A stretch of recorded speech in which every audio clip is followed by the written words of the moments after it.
this commodity that South Carolina became the jewel in the crown of the British Empire. Usually when we think of South Carolina history in relationship to slavery, we think of cotton, but that's antebellum. Thomas Jefferson himself said this was the best rice ever produced. There's not near as much been written on rice culture in South Carolina as there has been on King Cotton in the Confederate South. Rice and slavery.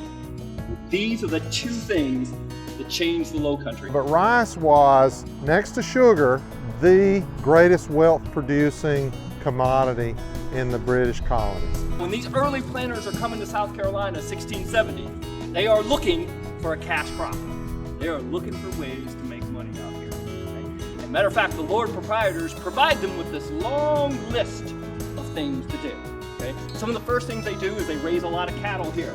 Matter of fact, some people argue that the first enslaved Africans that are here keeping these cattle, these are actually the first cowboys in the United States. Next, they turn to lumber, timber, right? And also what we call naval stores, pitch, tar, turpentine.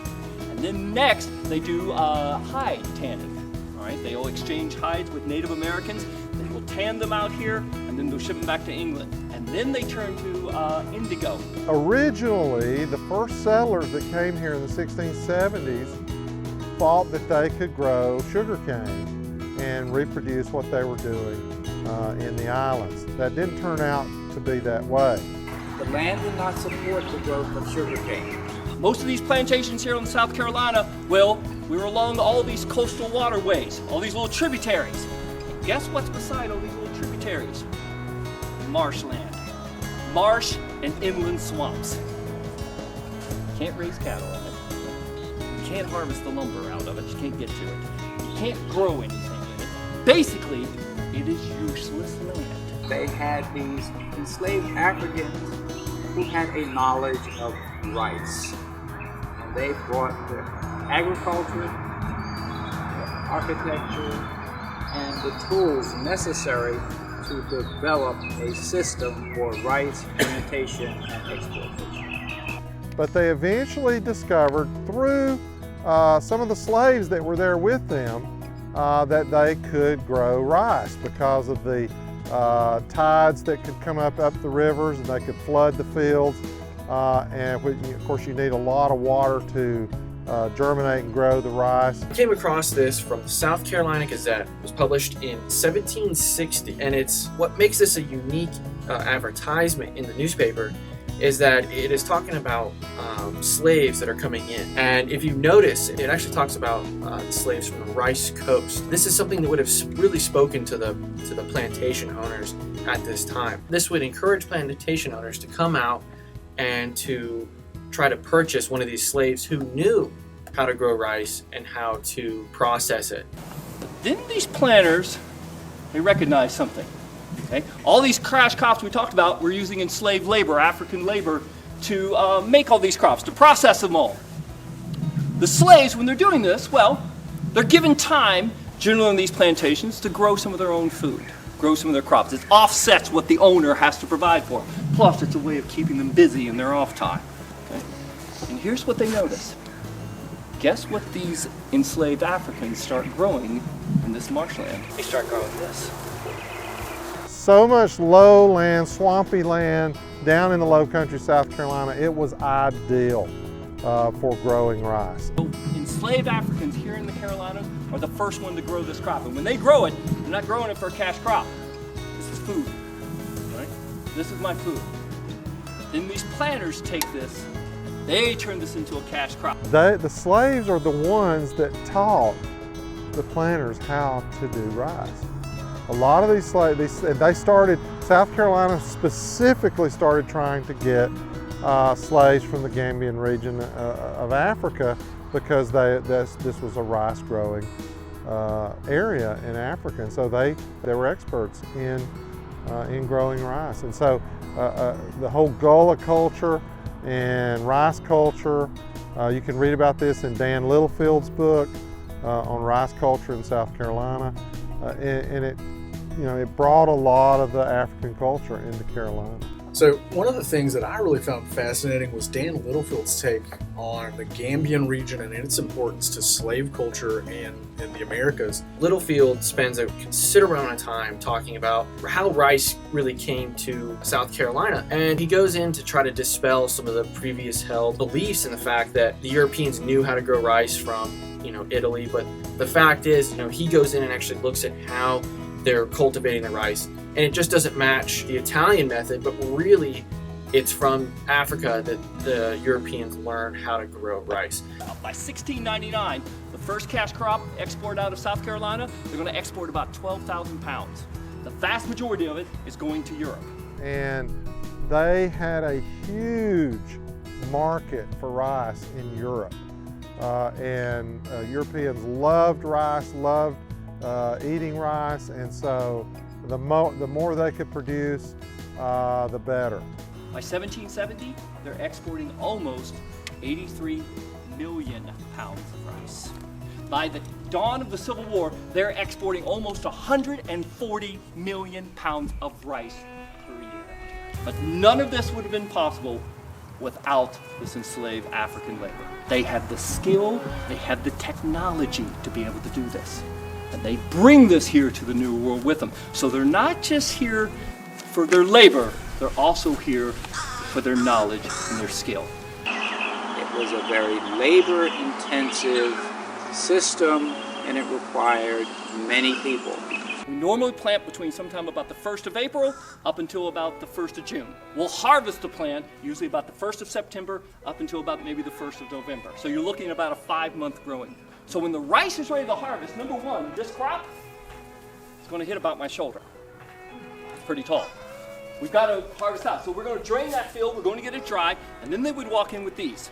It's what's called a rice hook, or you may refer to it as a sickle. We'll go in, what they would do is we'd grab the rice about, maybe about halfway up, and you would cut it. And when you cut it, we're going to leave about a foot of rice, of that stubble left. And then I take that rice that I just cut, and I lay it on top of that stubble. But by laying it on that stubble, I get air on the top, I get air underneath. Right? So this will cure and it'll dry it out. And this is basically what it'll look like. We're going to lay the rice in rows. Between those rows, I'm going to walk with this. This is called a flail. All right? This is the staff, this is the bobbin here. And as I walk between those flails, and I'm not going to do this real big so I don't hit myself in the head, we're going to beat the rice. All right? We're going to thresh it. Not only is this tool an African tool, this is also something very similar to Europeans. Flails are like a universal object. You'll find them everywhere. So we would beat the rice, and when they beat it, they would knock the panicles off. But not only do we knock the panicles off, we crack that panicle. So it's going to be easier for me to get the rice out. We take a handful of this rice, we're going to take a little bit, and we're going to put it into the mortar here. Now, once we take the mortar, we're going to take the pestle, we're going to take the pointed end, and we're going to do what is called pounding the rice. Now, I'm not really pounding this. That's kind of a misnomer. What I'm trying to do is get the rice to push against one another so that friction from the hull will cause that panicle or that hull to come off. Right? Now, generally speaking, how work is done on a rice plantation is we use what is called the task system. Everybody familiar with that? That rice culture, because of the task system, was not as harsh on the slaves. And so once a family unit completed their tasks, they were free to go and take care of the family. So they could hunt, they could fish, and they could provide for themselves. The task system is basically, in a nutshell, is a quota each day. A slave is given a certain quota or a certain job to do. On a rice plantation, the task would be 1/4 acre a day. That's what one person would have to do. All right, let's say hoeing out that 1/4 acre. Now, for the owner, this is an excellent way to work the plantation. Because number one, since I'm assigning amounts to them, I know exactly how much work is being done every day. With the development of the cotton industry in North Carolina, by example, it was the gang system. And you just had to work and work and work prior to the development of the cotton gin. And so there was no end to the time it took or the necessity of poundage that had to be picked in order to take to the mill to be processed. because the slaves know exactly what they're supposed to do, I don't have to supervise them. They don't have to be watched over. We don't have to watch them. Matter of fact, not only do we have to watch them, we can let them work independently. Not gang labor like in Virginia they use for tobacco. We can do individual here. And so the average age of an able-bodied person was somewhere in their teens to 20s. So most of the labor was done by young girls, 14 years of age. They were the most able-bodied, the most craft able, and as a result, much of the skills that were essential for most of the work that was done by women. Speaking, a task was designed to take that slave roughly 8 to 9 hours to complete. Right? But some more industrious slaves, sometimes depending upon their health, their skill, they could do this maybe in 4 or 5 hours. The task system itself was oriented toward rice culture, where you were given an acre or 2 or ever how much to finish for the day. And if you could finish it in 7 hours, you had the rest of the day to yourself. The men prepared the land. They did the digging in the soil, and after that the women took care of the rest of it. They do the picking, making certain that the plants weren't choked by weeds, and then there was the actual preparing of the rice, not only harvesting, but cleaning it and polishing it and preparing it for export. We can tailor that task to fit the slave's need. Remember I said that full task, 1/4 of an acre. What about the slave's older? Can't do a 1/4 of an acre. It's just physically impossible for him. Let's have him do a half task. Let's have him do an 1/8 of an acre. All right, if we can't do that, we'll do a 1/4 of an acre. We'll do a 1/4 of a task, a 1/16 of an acre. This way, we're getting the full maximum effort or job out of every slave on the plantation. Plus, we're tailoring it to fit the slave. So as he gets older, I can just change that task. So he can always be working for us. So for the plantation, for the owner, this is an excellent system. What about the slave? Benefits him as well in a certain degree. Once the slave finishes this task, he's on free time. He can take care of his personal matters. He can work in his own garden. He can take care of the roof on his house. He can do all kinds of different things.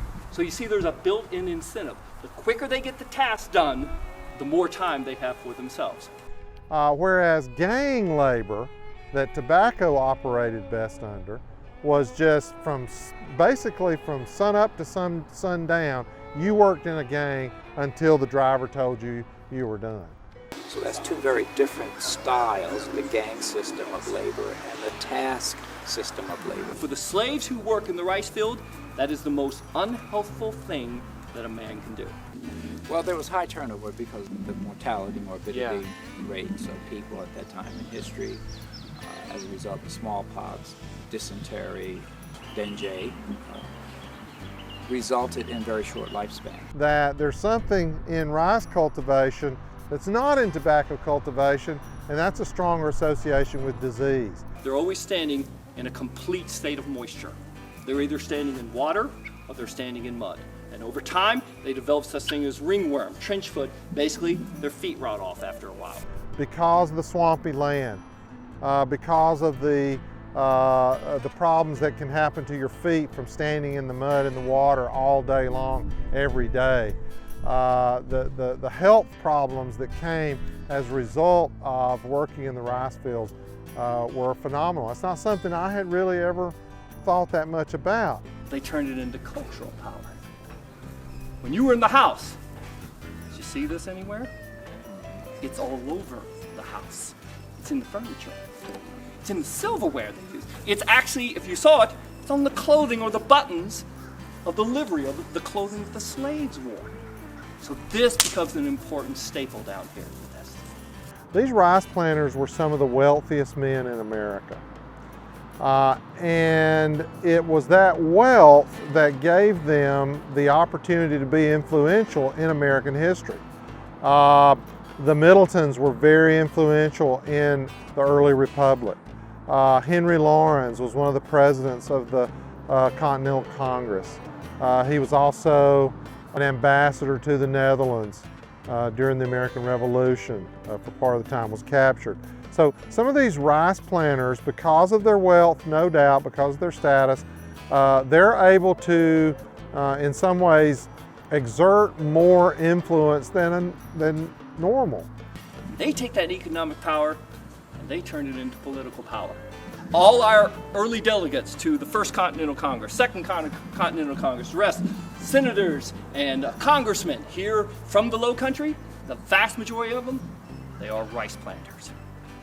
But it was interesting to see how that rice planters could attain some sort of level of status, almost on the level of the kings and princes of Europe. And it's kind of sad in a way, in the sense that we hear so much about tobacco being from Virginia, and that's understandable. But I feel like we've missed out on an entire group. And this is the first time I've really heard of really rice culture, and just what it did for this country. I would say that's really on par with the importance of tobacco and other cash crops.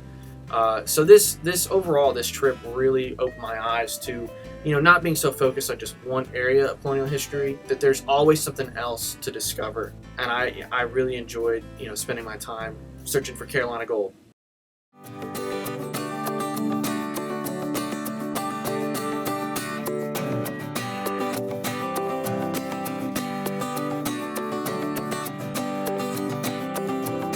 Today on Barefoot in the Colonial Kitchen, we're going to be demonstrating the enduring legacy and importance of Carolina gold rice. Not only was this ingredient vital during the colonial period, but it still is important today because of the chicken casserole I'm going to show you today that calls specifically for Carolina gold rice. We're going to start out with 1 can of cream of mushroom soup and 1 can of cream of celery soup. And then to both of these, we're going to add 1 can of chicken stock. And make sure that when you purchase your chicken stock, you look for the low sodium variety, because you want to go ahead and salt and pepper your chicken, and you don't want to add too much salt to your recipe. So we're going to add that entire can. And you can just go ahead and add all of your ingredients into the casserole dish so that you only have 1 dish to clean up afterwards. And then I'm just going to slowly whisk together this mixture. And as this starts to incorporate, you're going to want to add 1 teaspoon of onion powder, and then just a dash of garlic powder. And if you didn't have one of these ingredients, you could substitute garlic salt or dried onion flakes.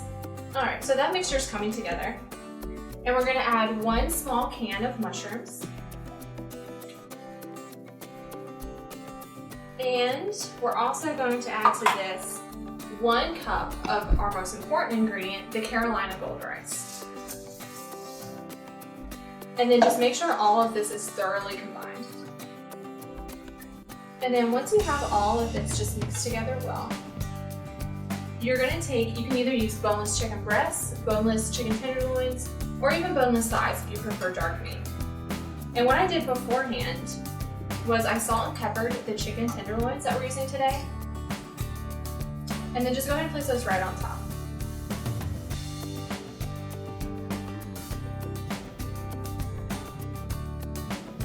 And then once you have that chicken evenly distributed over the top, just go ahead and cover the whole thing with a slight sprinkle of paprika. And this recipe is going to serve about 4 people.